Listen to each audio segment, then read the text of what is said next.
Hello students. Today we will discuss about another topic of surface chemistry, and this is third part of surface chemistry, and the topic which we will discuss is colloids.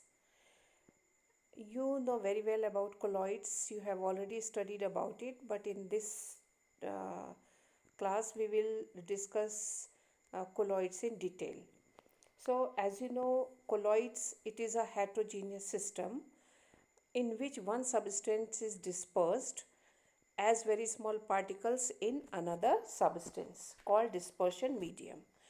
तो जो substance disperse हो रहा है जिसको हम add कर रहे हैं that is known as dispersed phase, और जिसमें उसे ऐड कर रहे हैं उस मीडियम को हम बोलते हैं dispersion medium. So colloid has two parts. One is dispersed phase and another is dispersion medium. जैसे कि हम सॉल्यूशन में लें तो सॉल्यूशन के भी दो पार्ट्स होते हैं. One is solute and another one is solvent. तो कोलॉइड्स के केस में सॉल्यूट को हम डिस्पर्स्ड फेज कहेंगे और सॉल्वेंट को हम dispersion medium. So colloids have two parts, dispersed phase and dispersion medium. Now dispersed phase may consist of single macromolecule or aggregate of many atoms, ions or molecules. तो dispersed phase colloid का ये एक molecule का भी हो सकता है या इस it can be aggregation of many atoms और आयंस और मॉलिक्यूल. तो इस डिस्पर्स्ड फेज में एग्रीगेशन भी हो सकता है या फिर वो सिंगल मैक्रो मॉलिक्यूल भी हो सकता है, कोई बड़ा मॉलिक्यूल भी हो सकता है जो डिस्पर्स्ड फेज का काम करेगा. The range of diameter in between 1 to 1000 nanometre, ये रेंज होता है कोलॉइडल पार्टिकल्स का यानी कि डिस्पर्स्ड फेज का. Now you can see here to understand the dispersed phase and dispersion medium. Here these bigger particles which you can see, they are dispersed phase, and blue liquid जिसमें ये dispersed phase को add किया हुआ है, blue liquid is dispersion medium. Now classification of colloids. यदि हम colloids को classify करें तो इसको क्लासीफाई करने के कुछ मेथड्स हैं. Number 1, based on physical state of dispersed phase and dispersion medium. Physical state से मतलब है हमारा यहाँ पर कि डिस्पर्स्ड फेज सॉलिड है, लिक्विड है या गैस है. उसी तरह से डिस्पर्शन मीडियम सॉलिड है, लिक्विड है या गैस है. उसके बेसिस पर हम कोलॉइड को क्लासीफाई करते हैं. दूसरा क्लासिफिकेशन कोलॉइड्स का हो सकता है based on nature of interaction between dispersed phase and dispersion medium, यानी कि डिस्पर्स्ड फेज और डिस्पर्शन मीडियम के बीच में किस तरह का फोर्स काम कर रहा है, उसके बेसिस पर हम क्लासिफाई करते हैं कोलॉइड्स को. तीसरा है based on type of particles of dispersed phase. जो डिस्पर्स्ड फेज है वो किस तरह का है, मैक्रो है, मैक्रो मॉलिक्यूल है डिस्पर्स्ड फेज, या कलेक्शन ऑफ मैनी मॉलिक्यूल्स है डिस्पर्स्ड फेज, उसके बेसिस पर हम कोलॉइड को क्लासिफाई करते हैं. तो ये तीन तरीके से हम क्लासिफाई कर सकते हैं कोलॉइड्स को. Now next, moving to the next slide. जो पहला क्लासिफिकेशन है, it is based on physical state. Classification based on physical state of dispersed phase and dispersion medium. तो यहाँ पर देखिए डिस्पर्स्ड फेज हम पहले जो कैटेगरी लेंगे डिस्पर्स्ड फेज, हम नंबर 1, 2, 3 देखिए, इन तीनों में ही डिस्पर्स्ड फेज सॉलिड है, लेकिन डिस्पर्शन मीडियम जिसमें उसको ऐड किया है वो चेंज हुआ है सॉलिड, लिक्विड एंड गैस. तो पहला हम टाइप देखें dispersed phase solid. Solid is added to solid, उसको हम बोलते हैं सॉलिड सॉल. एग्जाम्पल है इसके gem stone and coloured glasses. तो आप ग्लास देखिए वो सॉलिड ही है, जेम स्टोन्स आर सॉलिड. जैसे आप पुखराज जानते हैं या कुछ इस तरह के स्टोन्स है, दे आर जेम स्टोन्स. तो सॉलिड इन सॉलिड, इस तरह के कोलॉइड्स को हम कहते हैं सॉलिड सॉल. दूसरा एग्जाम्पल हम देखें solid in liquid, solid is added to liquid. This type of colloid is known as sol. इसका एग्जाम्पल है पेंट्स, तो पेंट्स में सॉलिड को लिक्विड में ऐड किया गया है. थर्ड एग्जाम्पल आप देखें, solid is added to gas, जिसको हम एरोसॉल कहेंगे. When solid is added to gas it is called aerosol. इसका एग्जाम्पल, वेल नोन एग्जाम्पल है स्मोक एंड डस्ट. स्मोक के केस में सॉलिड पार्टिकल है carbon and it is dispersed in gas, gas यानी air. तो carbon particle is dispersed in air which makes smoke. अब दूसरी category हम लें जिसमें डिस्पर्स्ड फेज लिक्विड है. तो liquid is added to solid, liquid is dispersed in solid, जिसे हम जेल कहते हैं. इसका एग्जाम्पल है चीज़ बटर और जेलीज. दूसरे टाइप का है इसमें लिक्विड, जब लिक्विड को हम डिस्पर्स फेज लिया है, liquid in liquid. So when liquid is dispersed in liquid it is known as emulsion. Emulsion is very important category in case of colloids and we will discuss it later in detail. तो emulsion का example है milk and hair cream. Next लेते हैं liquid is added to gas. When liquid is added to gas it is also known as aerosol. तो जब भी gas dispersion medium होगा, यहाँ पर देखिए और यहाँ पर भी देखिए, उससे उस तरह के colloid को हम aerosol ही कहेंगे. तो इसका example है fog एंड क्लाउड्स. क्लाउड्स के केस में आप देखिए क्लाउड्स कैसे बनते हैं. When liquid water is dispersed in gas that is air. तो वाटर डिस्पर्स्ड इन एयर, उस कंडीशन में क्लाउड्स बनते हैं. So it is known as aerosol. अब कोलॉइड्स की थर्ड कैटेगरी हम लें जब डिस्पर्स्ड फेज गैस है. तो इसमें दो ही तरह के पॉसिबल है, गैस इन सॉलिड जिसको हम सॉलिड सॉल बोलते हैं. यहाँ पर भी आप देखिए ये भी सॉलिड सॉल है. जब भी डिस्पर्शन मीडियम सॉलिड होगा, यहाँ पर भी देखिए ये सॉलिड है तो उसको हमने सॉलिड सॉल बोला है. इसका एग्जांपल है प्यूमिक स्टोन. प्यूमिक स्टोन बहुत हल्का स्टोन होता है और इसमें जो गैसेस हैं वो सॉलिड में डिस्पर्स्ड होती हैं. जो प्यूमिक स्टोन है it can float on water, इतना हल्का होता है गैसेस डिस्पर्स्ड फेज होने की वजह से. अब गैस इन लिक्विड का colloid it is known as foam या फ्रॉथ आप बोले. जो कपड़े धोते समय एक फ्रॉथ आता है, झाग आता है, उसको भी हम फोम बोलते हैं. तो उस केस में actually gas is dispersed in liquid, gas dispersed in liquid. तो ये कुछ एग्जांपल्स हैं टाइप्स ऑफ कोलॉइड्स के, which is classification of based on physical state of dispersed phase and dispersion medium. I hope you understood this physical state of classification based on physical state of dispersed phase and dispersion medium. जो दूसरा classification है it is based on nature of interaction between dispersed phase and dispersion medium. dispersed phase and dispersion medium में किस तरह का interaction है उन दोनों के बीच में, उसके बेस पर है. So it is depending upon the nature of interaction between dispersed phase and dispersion medium. On the basis of this kind of interaction, the colloidal solution can be classified into two types as lyophilic and lyophobic. Lyophilic and lyophobic colloids. Lyophilic colloid हम देखें, philic का मतलब होता है attracting.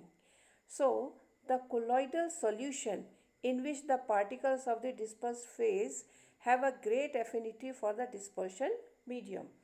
जब dispersed phase और dispersion medium में एक अच्छी bonding होती है, अच्छी affinity होती है, उसको हम बोलेंगे lyophilic colloids.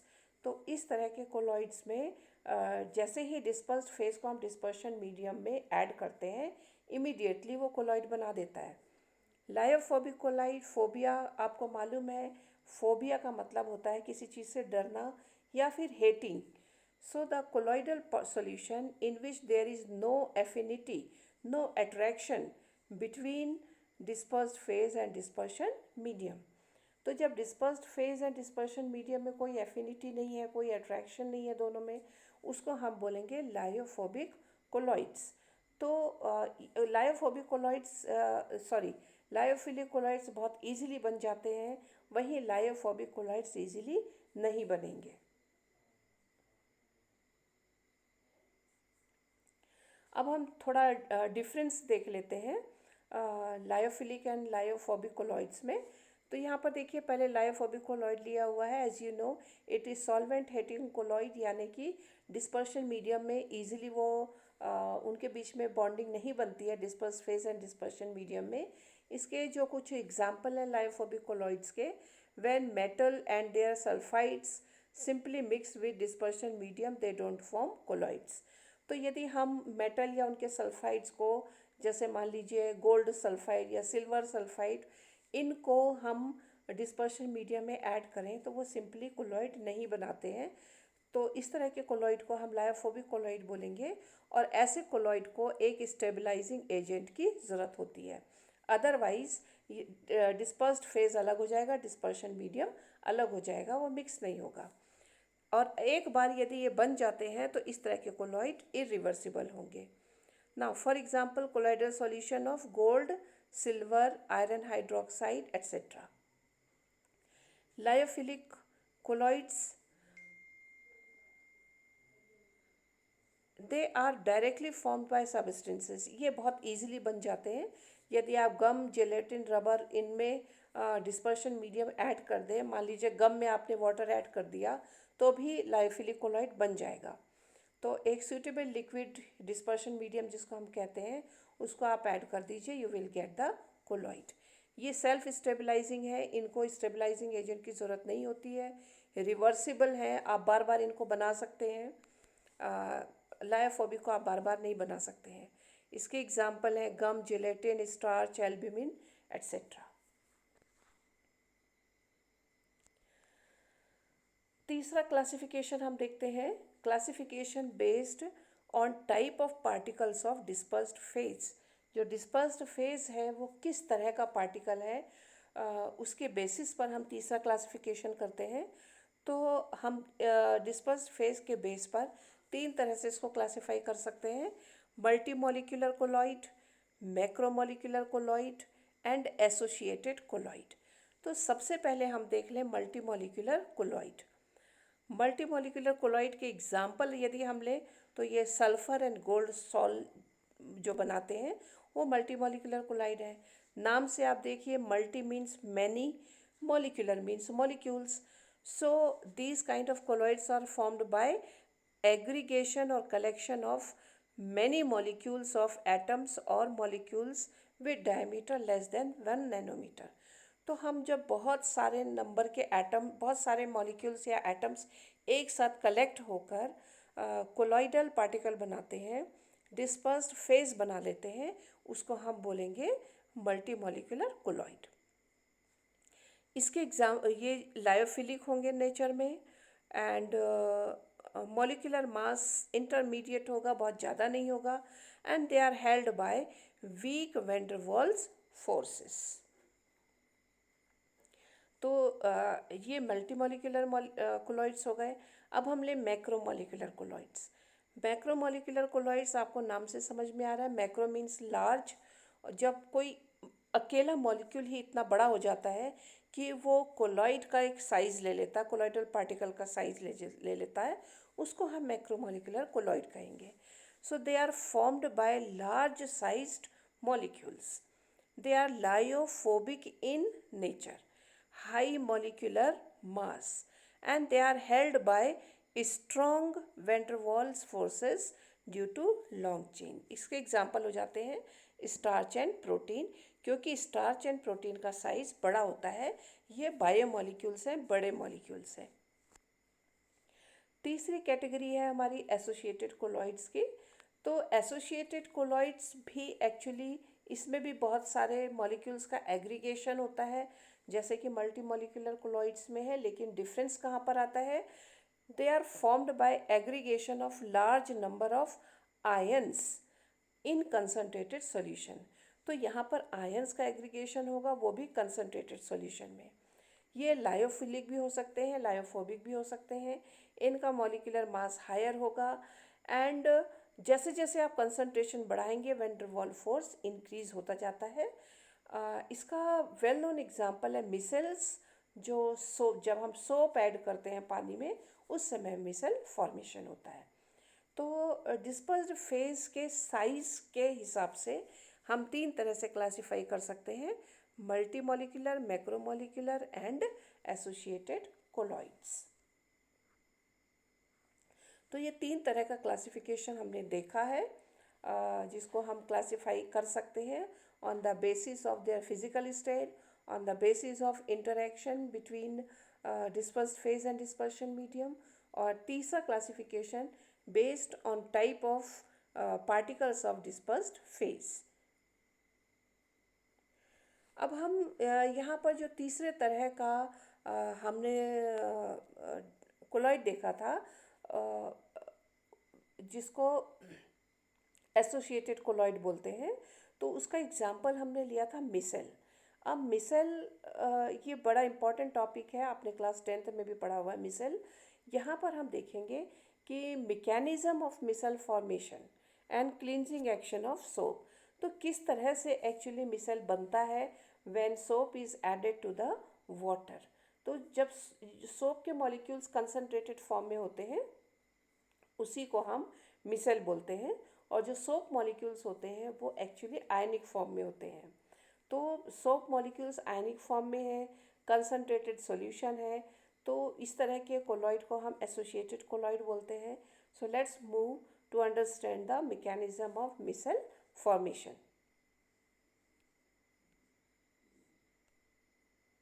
Mechanism of missile formation. The formation of missiles takes place only above a particular concentration called critical missile concentration and above a particular temperature called Kraft temperature. Missiles are formed by surfactant molecules. These molecules have lyophilic as well as lyophobic ends. For example, sodium stearate. When soap solution is dilute and the concentration is below its CMC, sodium stearate behaves as a normal strong electrolyte. Yes, this is very important.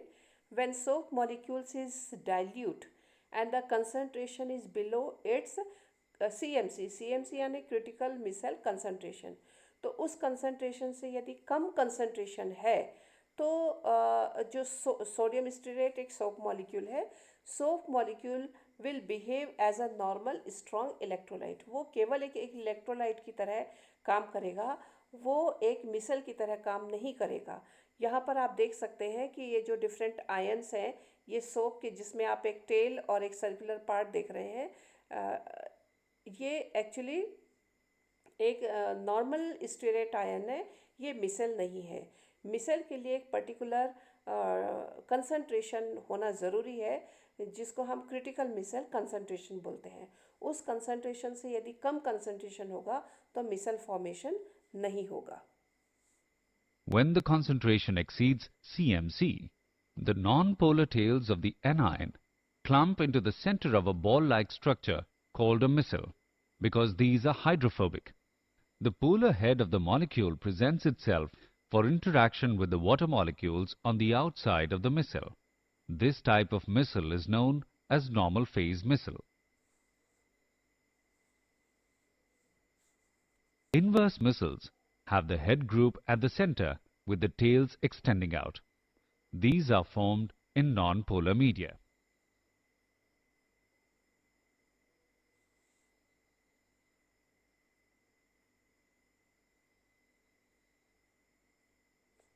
Yes, you can see here, when the concentration exceeds critical missile concentration, the non-polar tails of the anion clump into the center of the ball-like structure called missile. आप ये पूरा circular structure देख रहे हैं, इसमें जो centre की तरफ नॉन आयनिक पार्ट है स्टीरेट आयन का या सोप मॉलिक्यूल का, और बाहर की तरफ जो आप सर्कुलर पार्ट देख रहे हैं, ये एक्चुअली आयनिक पार्ट है इसका the polar head of the molecule present itself for interaction with the water molecule on the outside. ये जो इसका आयनिक पार्ट है बाहर की तरफ, ये वाटर के साथ अटैच होता है, और जो अंदर वाला नॉन पोलर टेल्स है वो एक्चुअली डस्ट पार्टिकल या जो भी इस तरह की गंदगी कपड़ों में लगी होती है उसके साथ अटैच होती है। तो the cluster of these soap molecule it is known as micelle. तो मिसल का जो टेल पार्ट होता है वो अंदर की तरफ डायरेक्टेड है, और जो हेड पार्ट है वो बाहर की तरफ डायरेक्टेड है। जो बाहर वाला पार्ट है वो वाटर के साथ अटैच होगा, जो अंदर वाला पार्ट है वो डस्ट डर्ट या ऑयल के साथ अटैच होगा।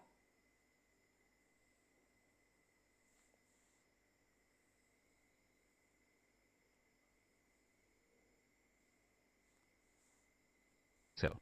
This type of missile is known as normal phase missile. Inverse missiles have the head group at the center with the tails extending out. These are formed in non-polar media.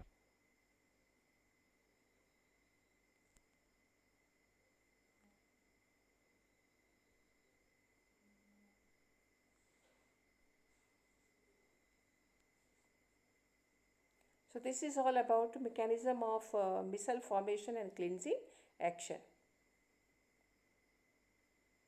Now look at this figure. In this figure you can see this is dust or dirt particle on dirty cloth, and these tail like structure which you can see they are soap molecules. जो बाहर की तरफ आप circular part देख रहे हैं soap molecule का, ये it attach itself to the water, और जो टेल पार्ट है ये अपने आप को डस्ट डर्ट के साथ अटैच करता है। तो ये जो अटैचमेंट आप देख रहे हैं, यहाँ पर भी आप अटैचमेंट देख सकते हैं, यहाँ पर भी देख सकते हैं। तो जो इसका टेल पार्ट है वो सारा कलेक्शन हो जाता है एक डस्ट डर्ट के ऊपर, और जो collection of soap molecules around dust and dirt this is known as micelle. और जब हम उसको कपड़े को रगड़ते हैं, एजिटेट करते हैं, तो ये मिसल अलोंग विथ डस्ट और डर्ट पार्टिकल मूव्स अवे, ये कपड़े से हट जाता है। So this is the mechanism of cleansing action by using soap. चलिए अब हम इस स्लाइड में सबसे पहले हम देखेंगे कि हम अभी तक हमने कोलॉइड्स के कैरेक्टरिस्टिक और क्लासिफिकेशन ये सब देखा है। हम कोलॉइड को प्रिपेयर कैसे कर सकते हैं ये देखते हैं। सो प्रिपरेशन ऑफ कोलॉइड्स, इसको हम कुछ वीडियो की हेल्प से समझने की कोशिश करते हैं। Preparation of colloids by chemical methods. Colloidal solutions can be prepared by chemical reactions involving double decomposition, oxidation, reduction, and hydrolysis. Double decomposition. A colloidal sol of arsenious sulfide is obtained by passing hydrogen sulfide into a solution of arsenious oxide in distilled water. Yes, you can see this first method, double decomposition. A colloidal solution a colloidal solution of arsenious sulfide is obtained by passing hydrogen sulphide into solution of arsenious oxide. तो जब arsenious oxide में hydrogen sulphide pass करेंगे तो हमको arsenious sulphide का colloidal solution मिलेगा। So this is actually double decomposition और double displacement reaction. Oxidation. A colloidal solution of sulfur can be obtained by passing hydrogen sulfide into a solution of sulfur dioxide in water or through a solution of an oxidizing agent. Reduction. A colloidal solution of a metal can be prepared by reducing its salt solution with a suitable reducing agent. Yes, second method is reduction. तो यहाँ पर जैसा नाम से ही बताया जा रहा है कि रिडक्शन ही होगा। A colloidal solution of metal A colloidal solution of metal can be prepared by reducing its salt solution with a suitable reducing agent. तो इस एग्जाम्पल में आप देख सकते हैं कि गोल्ड का कोलॉइड बनाना है। तो गोल्ड का कोलॉइड बनाने के लिए यहाँ गोल्ड क्लोराइड लिया है, by reducing it's salt solution. तो गोल्ड का जो सॉल्ट सॉल्यूशन है ये गोल्ड क्लोराइड है with a suitable reducing agent. तो यहाँ पर जो रिड्यूसिंग एजेंट है वो टिन क्लोराइड लिया है। तो इस तरह से गोल्ड का सॉल्ट बनेगा by reduction. Hydrolysis. This method is used to prepare hydroxides and oxides of weakly electropositive metals. A red sol of ferric hydroxide is obtained by the hydrolysis of ferric chloride with boiling water. Yes, you can see another method that is hydrolysis. So this यहाँ पर जो हम example देख रहे हैं ferric hydroxide salt बनाने का। Ferric hydroxide यानी कि FeOH टेकन 3, इसका यदि सॉल्ट बनाना है तो इसको प्रिपेयर करने के लिए bye hydrolysis of ferric chloride with boiling water. तो दो रिएजेंट की ज़रूरत है यहाँ पर, ferric chloride and boiling water. तो फेरिक क्लोराइड का हाइड्रोलिसिस हो जाता है एक्चुअली, तो वाटर ब्रेक होकर फेरिक क्लोराइड के साथ अटैच होकर बना रहा है फेरिक हाइड्रोक्साइड। तो ये हाइड्रोलिसिस का एक एग्जांपल है जिसकी मेथड से जिस मेथड से हम सॉल्ट बना सकते हैं।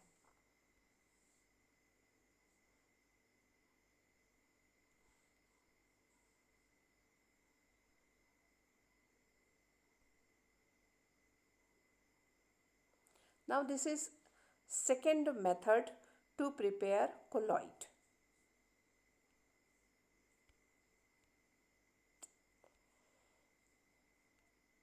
Electrodispersion method, Bredig's arc method. This method is widely used in preparation of colloidal solution of metals like gold, silver, platinum, etc. The method uses two. इस मेथड को समझने के लिए देखिए, इस मेथड का नाम है ब्रेडिक्स आर्क मेथड। बहुत इम्पॉर्टेंट मेथड है एग्जामिनेशन के पॉइंट ऑफ व्यू से। तो ब्रेडिक्स आर्क मेथड की हेल्प से हम एक्चुअली बहुत सारे मेटल्स के कोलॉइड्स बना सकते हैं। अब इस मेथड में देखिए क्या किया हुआ है। बाहर की तरफ आप देखिए एक टब लिया है जिसमें आइस को रखा हुआ है। अंदर की तरफ एक और टब है जिसमें दो चीज़ों का सॉल्यूशन है, वाटर एंड पोटेशियम हाइड्रोक्साइड, और दो रॉड ली गई है। ये रॉड उस मेटल की रॉड है जिसका कोलॉइडल सॉल्यूशन बनाना है, जो प्लेटिनम भी हो सकता है, गोल्ड भी हो सकता है। जिस मेटल का भी हमें कोलॉइडल सॉल्यूशन बनाना है उस मेटल की ये रॉड लेनी है। और इसमें आप देख रहे हैं पॉजिटिव एंड नेगेटिव एंड, यानी कि इन मेटल रॉड को इलेक्ट्रोड्स की तरह हम यूज़ करते हैं। तो इसका सेटअप आप समझ लीजिए। बाहर की तरफ आइस है, उसके अंदर एक टब है जिसमें सॉल्यूशन है वाटर एंड पोटेशियम हाइड्रोक्साइड का।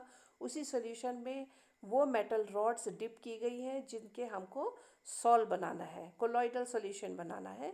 और ये जो मेटल रॉड है ये एक्चुअली इलेक्ट्रोड की तरह वर्क करती हैं। तो जब इलेक्ट्रिक करंट इसमें पास होगा, ये जो मेटल्स हैं इन मेटल्स के वेपर्स बनते हैं। और मेटल का वेपर बनने के बाद ये जो वेपर्स हैं वाटर एंड पोटेशियम हाइड्रोक्साइड के सॉल्यूशन में मिक्स होते हैं। मिक्स होने पर एक्चुअली होगा क्या, उसका एक सॉल्यूशन बन गया। लेकिन ये सॉल्यूशन कोलॉइड नहीं कहलाएगा। ये सॉल्यूशन कोलॉइड तब कहलाएगा जब उनके पार्टिकल्स, मेटल के पार्टिकल्स थोड़े बड़े होंगे। तो मेटल्स के पार्टिकल्स बड़े तब होंगे जब उन पार्टिकल्स का कलेक्शन होगा।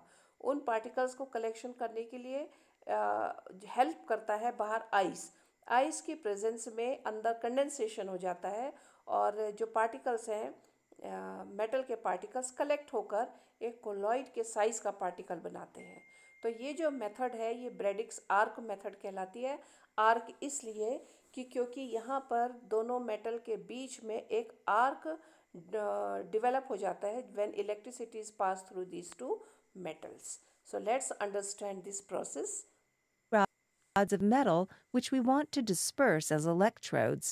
These rods are immersed under the dispersion medium, in this case, water along with some stabilizing agent like potassium hydroxide.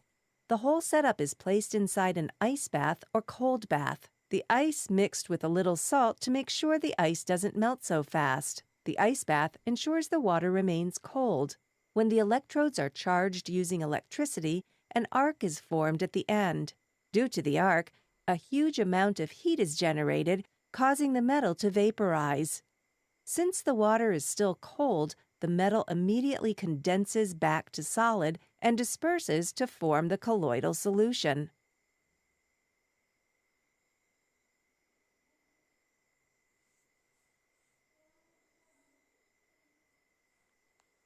Now we will discuss another method, electric जो दूसरी मेथड हमने देखी थी ब्रेडिक्स आर्क मेथड. अब हम देखते हैं third method to prepare colloids. Preparation of colloids by peptization. Peptization is the process of converting a precipitate into colloidal form by shaking it with dispersion medium in the presence of small amount of electrons. Peptization ये बहुत important term है. Peptization is the process of converting a precipitate. Precipitate आपने lab में देखा है हम कैसे बनाते हैं. सेमी सॉलिड स्टेट होती है, सेमी सॉलिड स्टेट. तो converting a precipitate into colloidal form by shaking it with dispersion medium in presence of small amount of electrolyte. तो जब प्रेसिपिटेट को हम कोलॉइडल फॉर्म में कन्वर्ट कर देते हैं, एक्चुअली पेप्टाइजेशन क्या है? Conversion of precipitate into colloidal form by shaking it with dispersion medium. तब बन जाता है एक colloid. This process is known as peptization. Electrolyte. The electrolyte used for this purpose is called peptizing agent. During peptization, the precipitate adsorbs one of the ions of the electrolyte on its surface. The adsorbed ion is generally common with those of the precipitate. Now here you can see colloidal particles. Peptization में actually हो क्या रहा है, इसमें हम electrolyte भी add कर रहे हैं. इलेक्ट्रोलाइट को हम पेप्टाइजिंग एजेंट बोलते हैं. तो पेप्टाइजेशन के दौरान क्या हो रहा है? The precipitate adsorbs one of the ions of the electrolyte. Electrolyte में दोनों तरह के आयन होंगे, पॉजिटिव एंड नेगेटिव. तो जो प्रेसिपिटेट है, यहाँ आप बीच में डार्क कलर का मास देख रहे हैं. प्रेसिपिटेट के चारों तरफ इलेक्ट्रोलाइट में से कोई भी एक आयन, चाहे पॉजिटिव चाहे नेगेटिव, उसकी सरफेस पर एड्जॉर्ब हो जाता है. तो इस तरह से एक बिगर पार्टिकल तैयार होगा जो कि कोलॉइडल पार्टिकल है. This causes the development of positive or negative charge on precipitates, which ultimately break up into smaller particles having the dimensions of colloids. Yes. तो ये हमने कुछ प्रिपरेशंस देखी, preparation for the preparation of colloids. So in next video we will discuss more about colloids. Thank you.